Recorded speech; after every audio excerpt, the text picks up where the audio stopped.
Good morning बच्चों।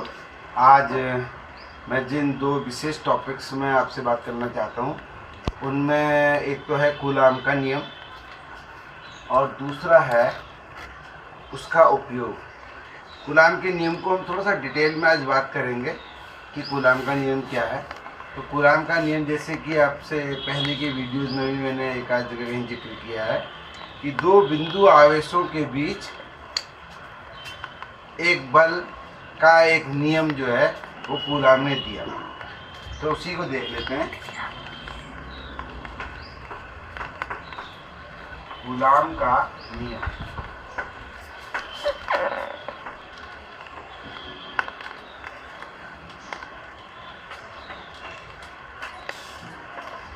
दो बिंदु आवेश हैं Q1 और Q2। यहाँ पर बिंदु आवेश बहुत इम्पोर्टेंट पॉइंट है, टू बी नोटिस कि बिंदु आवेश ही होना चाहिए। बिंदु आवेश का माने यह है कि वो जिस वस्तु जो आवेश जिन बॉडीज पर है, क्योंकि आवेश तो किसी न किसी वस्तु पर होगा, तो जिन भी बॉडीज पर वो आवेश है उनका आकार जो है वो नगण्य है, छोटा बिंदु के बराबर पॉइंट है। तो अगर इनके बीच की दूरी r है तो इनके बीच लगने वाला जो विद्युत बल है आकर्षण या प्रतिकर्षण का, क्योंकि ये पहले भी बताया जा चुका है कि एक समान जो आवेश होते हैं, लाइक चार्जेस, पॉजिटिव पॉजिटिव या नेगेटिव नेगेटिव, वो प्रतिकर्षित करते हैं और विपरीत यानी कि विजातीय आवेश यानी कि प्लस माइनस एक दूसरे को आकर्षित करते हैं।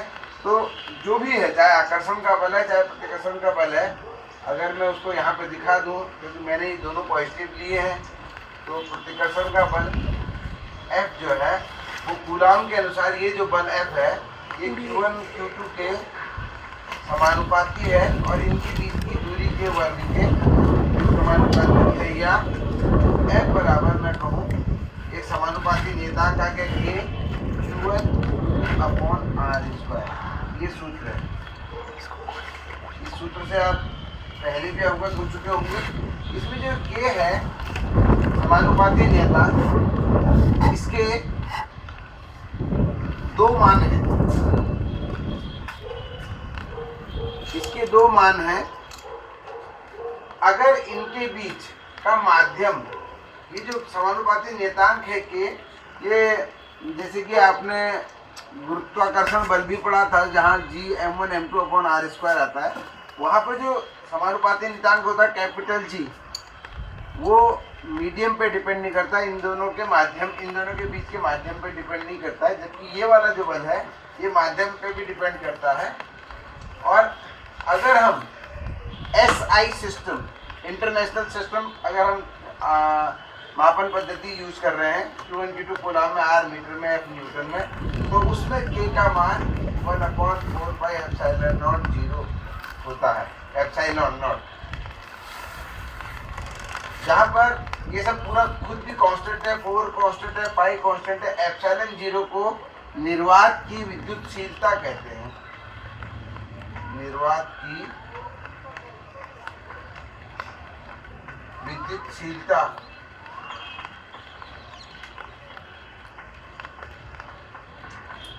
कहते हैं। अगर निर्वात ना, इसका मान लगभग अगर न्यूमेरिकल वैल्यू ε0 की न्यूमेरिकल वैल्यू है 8.86 × 10⁻⁻12 कूलाम स्क्वायर प्रति न्यूटन मीटर स्क्वायर। ये ε0 की वैल्यू है और इस पूरे का मान लगभग 9 × 10⁻9 आप ले सकते हैं। अब आती है बात कि यदि वैक्यूम नहीं है इनके बीच, जब वैक्यूम है तब तो K का मान ये आएगा, लेकिन अगर वैक्यूम नहीं है तो K का मान 1/4πε0 और एक K और आया था कैपिटल K। इसे जो भी माध्यम है, क्योंकि ये किसी भी माध्यम के लिए है, ये निर्वात के लिए है और ये माध्यम के लिए है,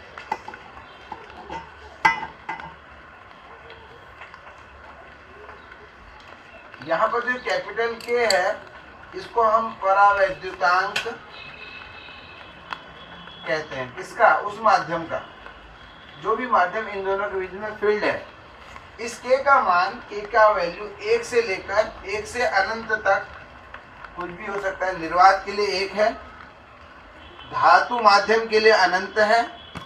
तो इस प्रकार से इस k की जगह या तो हम ये रख सकते हैं या ये रख सकते हैं। इस पूरे का मान 9 × 10⁹ ले सकते हैं। तो ये था हमारा कूलाम का नियम, और यह केवल बिंदु आवेश के लिए सत्य है। सूत्र आपके सामने स्पष्ट है। कूलाम के नियम के बारे में मैं कुछ और भी बातें आपको विशेष रूप से बताना चाहूँगा कि कूलाम के बल में कौन कौन सी चीज़ें हमारी लागू होती हैं। कूलाम का नियम, इन 4 पॉइंट्स को भी आपको याद रखना है कूलाम के बारे में। सबसे पहली बात यह है कि कूलाम का जो बल लग रहा है F, जो यहाँ पर इस Q1 Q2 पर इधर को प्रतिकर्षण का लग रहा है, यह जो बल है ये न्यूटोनियन टाइप का है। न्यूटोनियन बल कहते हैं इसको। अब क्यों कहते हैं न्यूटोनियन, इसका मैं भी, न्यूटोनियन बल, जितने भी न्यूटोनियन बल होते हैं, सभी बल जिन दो बिंदु आवेशों को हम जोड़ रहे हैं, हमेशा जो लाइन जॉइनिंग द पॉइंट्स होती है चार्जेस, उसके अलोंग लगते हैं। देखिए F, ये वाला इसी लाइन पे लग रहा है इधर को, ये F इधर को लग रहा है। दूसरी बात, ये हमेशा एक्शन रिएक्शन के पेयर में, क्रिया प्रतिक्रिया के पेयर में लगते हैं। तो ऐसे बल जो क्रिया प्रतिक्रिया के पेयर में हमेशा लगेंगे। एग्जाम्पल के लिए अगर ये Q1 पॉजिटिव होता है, Q2 नेगेटिव होता, तो ये दोनों बल अब इन्वर्ट हो जाते हैं ऐसे, यानी कि इस प्रकार से हम इनको दिखा दें। तब भी देखिए along the line joining the points act कर रहे हैं और एक्शन रिएक्शन के पेयर में लग रहे हैं। तो ये खास बात है। नंबर दूसरी बात, इस बल में आप देख रहे हैं कि बल r² के व्युत्क्रमानुपाती है। तो ऐसे सारे बल जो r के दूरी के वर्ग के व्युत्क्रमानुपाती होता है, उसे हम व्युत्क्रम वर्ग के नियम मानने वाला बल कहते हैं। तो ये व्युत्क्रम वर्ग के नियम का पालन कर रहा है, व्युत्क्रम वर्ग के नियम का पालन कर रहा है ये बल, न्यूटन का, कूलाम का। तीसरा है, ये जो बल होते हैं ये हमेशा, क्योंकि एक एक्सचेंज थ्योरी है। एक्सचेंज थ्योरी का माने परस्पर आदान प्रदान की थ्योरी। ये माना जाता है कि जितने भी बल नेचर में एग्जिस्ट करते हैं वो किसी न किसी बल, किसी न किसी कण के एक्सचेंज के कारण हो रहा है। क्योंकि Q1 और Q2 एक दूसरे पर बल लगा रहे हैं, तो निश्चित रूप से ये कुछ चीज़ शेयर कर रहे हैं। जैसे हमारा हमारे पड़ोसी के साथ संबंध कब माना जाता है, जब हम उससे कुछ एक्सचेंज करते हैं। अगर आपका आपके पड़ोसी से कोई एक्सचेंज नहीं चल रहा है, इसका माने आपका वहाँ कोई संबंध नहीं है। तो ये Q1 और Q2 आखिर किस चीज़ का शेयर कर रहे हैं, तो वैज्ञानिकों ने इसके बारे में कहा कि ये फोटोन कणों का शेयर करते हैं। तो फोटोन्स के आदान प्रदान के फलस्वरूप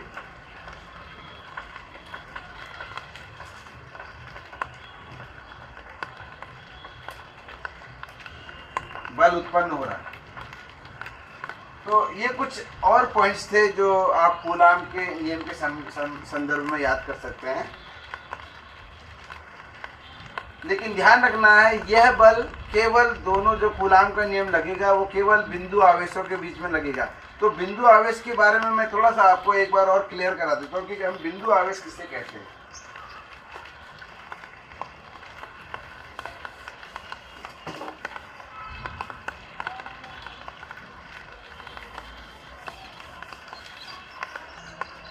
मान लिया कोई दो आवेश है, ये एक बड़ा सा गोला है, इस पर धन आवेश है, और एक यहाँ पर एक दूसरा गोला है, यह भी धन आवेश है, और इनके बीच की जो केंद्र है उनके बीच की दूरी r है। इनकी त्रिज्या हमने कैपिटल R ली। अगर ये जो कैपिटल R है, it is very very smaller than capital R। अगर आपको लगता है कि इनकी दूरी बहुत ज़्यादा है और इनका खुद का जो साइज है वो छोटा है, तो आप इन दोनों को पॉइंट मान सकते हैं। जैसे मान लीजिए इस पे Q आवेश है, इस पे Q1 Q2 आवेश है, तो अब आप इसको एक पॉइंट मान सकते हैं Q1, आपको इसका साइज दिखाने की जरूरत नहीं, और इधर आप इसको Q2 मान सकते हैं। तो कहने का अभिप्राय यह है कि पॉइंट मासेस के लिए जरूरी नहीं कि वो पॉइंट ही हो सकता है दे आर एक्सटेंडेड बॉडी, बड़ी बॉडीज हैं, लेकिन अगर वो काफ़ी दूर है एक दूसरे से तो हम उनको पॉइंट मास मान सकते हैं, पॉइंट मास हम उनको मान सकते हैं, पॉइंट चार्ज हम उनको मान सकते हैं। अब आप देखिए, मान लो एक बॉडी सन है और एक अर्थ है और इनके बीच की दूरी अत्यधिक ज़्यादा है, तो भले ही सन एक ह्यूज बॉडी है, अर्थ भी एक ह्यूज बॉडी है, बट इनके बीच का डिस्टेंस क्योंकि बहुत ज़्यादा है, इसलिए हम इन दोनों को बिंदु वस्तु मान सकते हैं। और इस पर जो आवेश है सन और अर्थ पर, और इनके बीच में हम अगर इलेक्ट्रिक फोर्स निकालने हैं, कूलाम का नियम हम अप्लाई कर सकते हैं, क्योंकि हम अब सन को एक पॉइंट दिखाएंगे और अर्थ को एक पॉइंट दिखाएंगे, तो इनके बीच की दूरी, वैसे ये प्रश्न आप लोगों से बनता है कि आगे सन और अर्थ के बीच की दूरी कितनी है।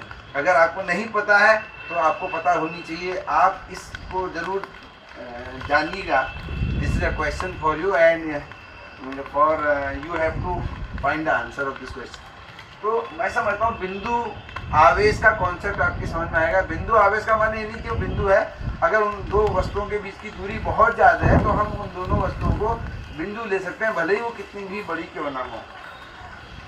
चलिए, मैं बिंदु आवेश के कॉन्सेप्ट के बाद अब आपको कूलाम के नियम का सदिश रूप यहाँ पर दिखाना चाहूँगा।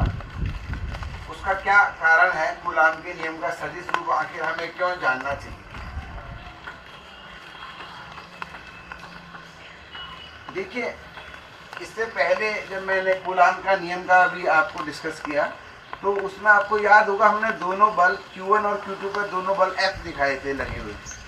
यह दोनों ही बल हमने F लिए थे, और याद होगा आपको कि मैंने उस बल का परिमाण F बराबर K Q1 Q2 बटे R² लिखा है।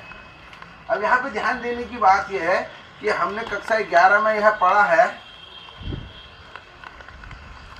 कि कक्षा 11 में हमने यह पढ़ा है कि अगर हम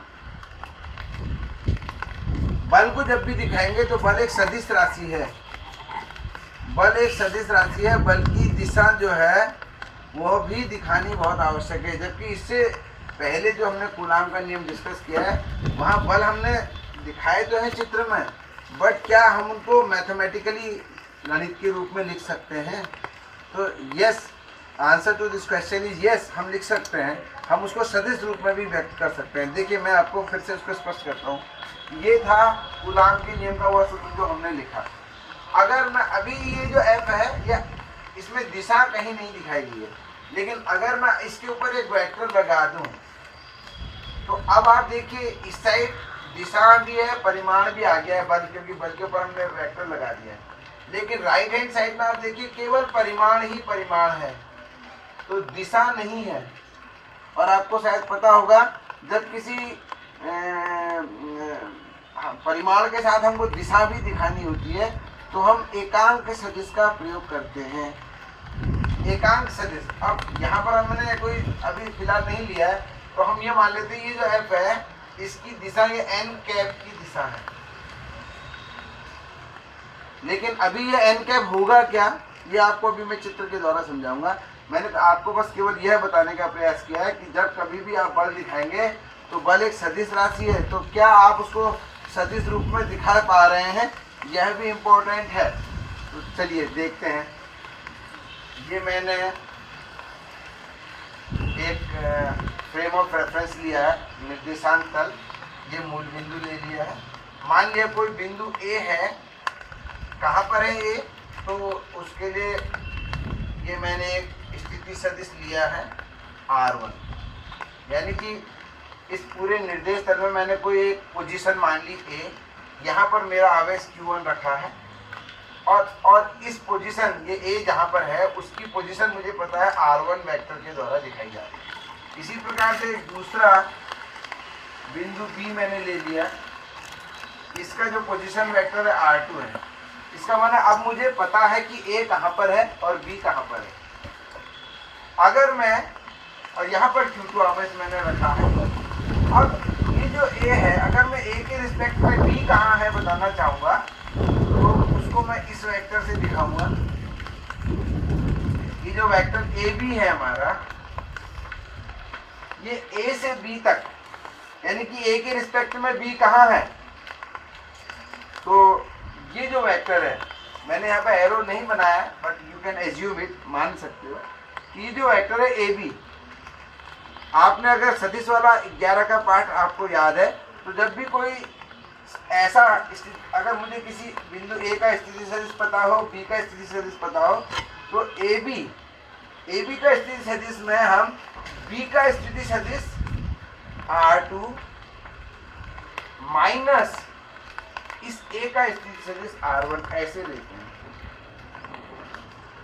क्योंकि हमें A और B दोनों की पोजीशन पता है R1 और R2, तो इनकी बीच की दूरी जो R हम लेते हैं, कूलाम की नियम में जो R लेते हैं, इसको हम कैसे निकालेंगे अभी देखिए। इसी प्रकार से B की रिस्पेक्ट में A कहाँ है, इस साइड को है, तो इसको मैं BA सदिश के द्वारा दिखाऊंगा। और जब B से A जा रहे हैं तो पहले A का स्थिति सदिश लेंगे R1 माइनस R2। आप देख लीजिए कि A पता है हमें, B पता है, और A से B की पोजीशन भी पता है, यह है A से B। जब A B को देख रहा है तो कैसे देख रहा है, और जब B A को देख रहा है तो कैसे देख रहा है। लेकिन आप ये जानते हैं A B को देखे या B A को देखे, लेकिन A और B के बीच की दूरी वही रहेगी। तो ये आप लोग सब समझ रहे होंगे, इन दोनों के बीच की दूरी A से B को देखो या B से A को देखो नहीं बदलेगी। तो इन दोनों के बीच की दूरी को अगर मैंने दिखाना है तो वो मैं कैसे दिखाऊंगा। अगर मैं ऐसे लिखता हूँ तो A से B के बीच की दूरी भी आ रही है और डायरेक्शन भी आ रही है A से B, पर अगर मैं ये मॉड ऑपरेटर लगाता हूँ तो अब मुझे केवल उनके बीच की दूरी से मतलब है। इसीलिए इसी प्रकार BA को भी मैं ऐसे दिखा सकता हूँ, और यही वास्तव में हमारा R है। ये जो R हमने सूत्र में लिया है, यानी कि आपका जो R है वो क्या हो गया, R2 माइनस R1 का मॉड कह लो, या R1 माइनस R2 का मॉड। इस प्रकार से ये आपका R हो गया। अब आप आइए कि Q1 ने Q2 पर जो बल लगाया वो इधर को लगाया, let us call it F1, मान लीजिए ये बल F1 है, और Q2 ने Q1 पे जो लगाया उसको हम इधर को दिखाते हैं, let us call it F2। अब आप कहेंगे अभी तक हम जो बल दिखा रहे थे कूलाम के नियम में, दोनों को हम F दिखा रहे थे, लेकिन अब हम इसको F1 F2 क्यों कह रहे हैं। उसका सीधा सा कारण यह है कि इससे पहले जब हमने कूलाम का नियम समझा था तो वहां पर F केवल हमने परिमाण लिया था, बट यहाँ पर हम अब F को वेक्टर के रूप में देख रहे हैं। भले ही F1 और F2 परिमाण में बराबर है, लेकिन F1 की डायरेक्शन इधर है, F2 की डायरेक्शन इधर है, इसलिए ये दोनों भिन्न हैं। तो हम ऐसे लिख सकते हैं, अगर मैं केवल F1 और F2 के परिमाण को ही व्यक्त करूं तो क्योंकि ये दोनों बराबर, यही आपका ये F है जो यहाँ पर हमने लिखा था उसमें। अब मैं, अच्छा सॉरी, इसको मैं F2 लेना चाहूँगा और इसको मैं F1 लूँगा, क्योंकि Q1 पे F1 बल लग रहा है, Q2 पे F2। देखिए अब मैं F2 को व्यक्त करना चाहता हूँ वेक्टोरियली, तो F2,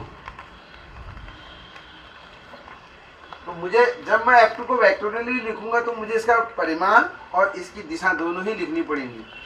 तो परिमाण तो आ गया K Q1 Q2 बट्टे R स्क्वायर। अब देखिए ये जो R है यहाँ पर ये है, या तो ये लूंगा या ये लूंगा, तो R2 माइनस R1 के मॉड का ये हो गया R, इसका स्क्वायर। बस अब मेरे पास F2 की दिशा और लगानी रह गई। तो आप देखिए इधर इस चित्र में F2 की दिशा किधर को है, नीचे को चित्र में, और AB, ये जो वेक्टर है AB, इसकी भी डायरेक्शन नीचे को है, यानी कि F2 की डायरेक्शन वही है जो AB की डायरेक्शन है।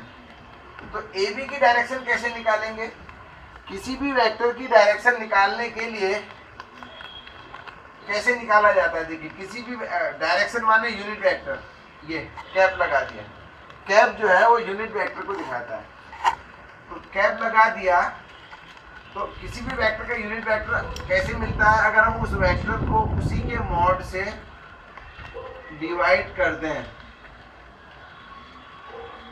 यानी कि किसी भी वेक्टर में से उसके परिमाण को डिवाइड करते हैं तो केवल डायरेक्शन बचेगी। तो ये वेक्टर है, ये परिमाण से डिवाइड करके डायरेक्शन। अब देखिए ए बी क्या है हमारा, ए बी है ये R2 माइनस R1, यहाँ मॉड ऑपरेटर नहीं लगा है, upon mod R2 minus R1। इसको ही यहाँ पर हमें लिखना है ए बी। तो आपका F2 क्या हो जाता है, F2 बराबर K Q1 Q2 अपॉन, इसको यहाँ से लिखता के यहाँ पर लिखना चाहूँगा F2 equal to K Q1 Q2 upon R2 minus R1 का स्क्वायर इनटू ये आ जाएगा R2 minus R1 upon mod R2 minus R1। आप देखिए ये स्क्वायर और एक पावर और आगे तो पावर 3 हो जाएगी, तो मैं इसको अगर शॉर्टकट फॉर्म में और लिख दूं तो this will be your K Q1 Q2 upon mod R2 minus R1 का cube into R2 minus R1। ये मेरा F2 अब now it is complete in the complete vector form. इसमें डायरेक्शन भी है, इसमें मैग्नीट्यूड भी है। क्या मैं आप लोगों से इसी प्रकार से F1 निकालने की बात कर सकता हूँ? अगर मैं इसी ढंग से F1 निकालूं तो इसी को देख करके ही मैं बता सकता हूँ F1 बराबर हो जाएगा K Q1 Q2। यहाँ पर R2 माइनस R1 आया है क्योंकि F1 की डायरेक्शन ऊपर को है, BA की ओर को, और वो R1 माइनस R2 है, तो R1 माइनस R2 का cube into R2 minus R1। तो इस प्रकार से आप F1 और F2 को वेक्टर फॉर्म में व्यक्त कर सकते हैं। इसको आपको 2-3 बार देखना पड़ेगा और प्रैक्टिस भी करना पड़ेगा, क्योंकि थोड़ा सा टफ है। वेक्टर्स बच्चे जो है 11th की बिगिनिंग में पढ़ते हैं और फिर साल भर प्रैक्टिस नहीं कर पाते तो भूल जाते हैं। लेकिन अगर आप इसको बार बार देखेंगे तो you can easily understand it is very clearly. I hope you must have enjoyed this session, आपको बहुत अच्छा लगा होगा। और इसके बाद अब हम अगला जो अपना वीडियो भेजेंगे बलों के अध्यारोपण पे भेजेंगे। Thank you.